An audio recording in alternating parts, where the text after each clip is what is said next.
ایک وقت میں کئی کئی نبی بھی مبعوث ہوئے ہیں مختلف علاقوں کی طرف۔ یہ سلسلہ ہمارے پیارے پیغمبر جناب محمد الرسول اللہ صلی اللہ علیہ وسلم کی ذات پر ختم ہو جاتا ہے۔ آپ علیہ الصلوۃ والسلام کے بعد کوئی نبی نہیں آئے گا جو آ کر لوگوں کے سامنے اللہ کی شریعت کو پیش کرے یا آگے اپنی نبوت کا سلسلہ چلائے۔ کوئی ایسا نبی نہیں آئے گا۔ عیسیٰ علیہ الصلوۃ والسلام نے جو قرب قیامت آنا ہے، انہوں نے بھی ایک واعظ کی حیثیت سے، امتی کی حیثیت سے آنا ہے اور شریعت محمدی کو ہی آگے پہنچانا ہے۔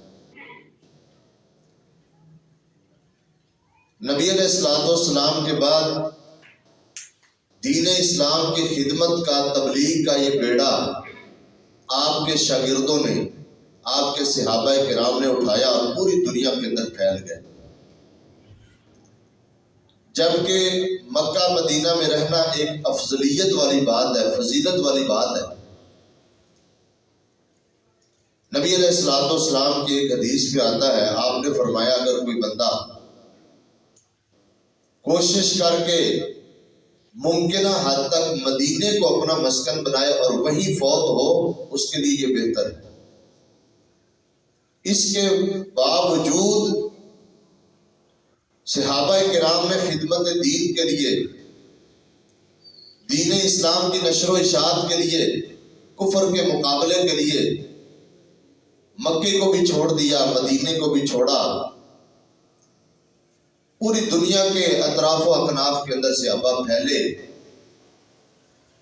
اور دین اسلام کی تبلیغ کی، اس کی اشاعت اور ترویج کے لیے اپنی زندگیوں کو خدمت دین کے لیے صرف کر دیا، اللہ کے راستے میں جہاد کیا۔ صحابہ کرام بلا شبہ نبی علیہ الصلوۃ والسلام کی ذات کے لیے اللہ کی طرف سے چنیدہ لوگ تھے، منتخب شدہ لوگ تھے۔ اللہ تعالیٰ نے اپنے نبی کے صحابہ کو خود منتخب فرمایا ہے،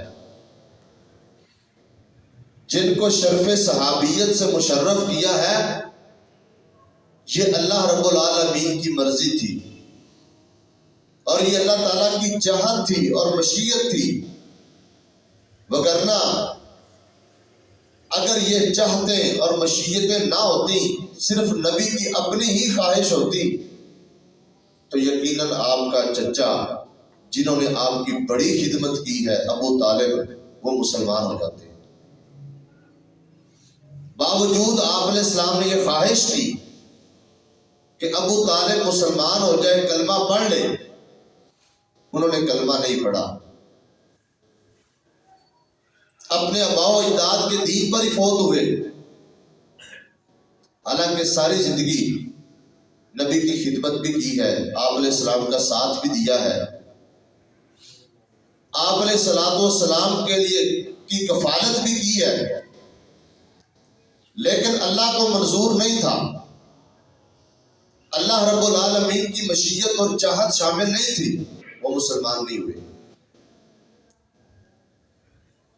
صحابہ کرام کے درجات ہیں، کئی لوگ وہ ہیں جنہوں نے اعلان نبوت ہوتے ہی نبی صلی اللہ علیہ وسلم کی تصدیق کی ہے، آپ کے اوپر ایمان لائے ہیں اور آپ علیہ الصلوۃ والسلام کے سپاہی بنے ہیں۔ کچھ وہ لوگ ہیں جو آہستہ آہستہ اسلام قبول کرتے رہے، کچھ وہ لوگ تھے جنہوں نے شروع میں مسلمانوں کی مخالفت کی، بلکہ مسلمانوں کے خلاف جنگیں بھی لڑی، لڑائیاں بھی کی، لیکن بالآخر اللہ تعالیٰ نے اسلام کی، دین کی، ایمان کی محبت ان کے دلوں میں ڈالی اور ان کو دین اسلام قبول کرنے کی توفیق عطا فرما دی۔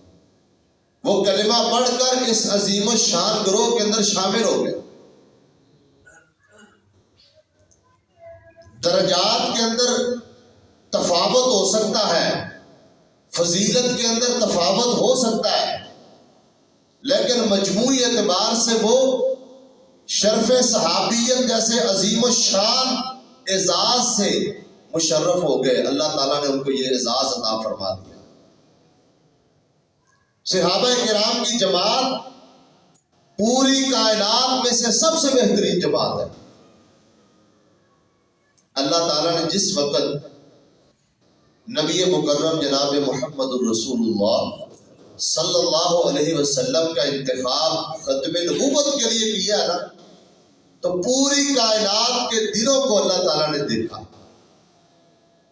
یہ بات ذہن میں رکھیں، اس زمین و آسمان کے نظام کو بنانے اور پیدا کرنے سے 50,000 سال قبل اللہ نے تقدیر لکھوائی ہے۔ جو کچھ دنیا میں اب تک ہو چکا، جو ہو رہا ہے، جو آئندہ ہوگا، یہ سب اللہ نے پہلے لکھوا دیا۔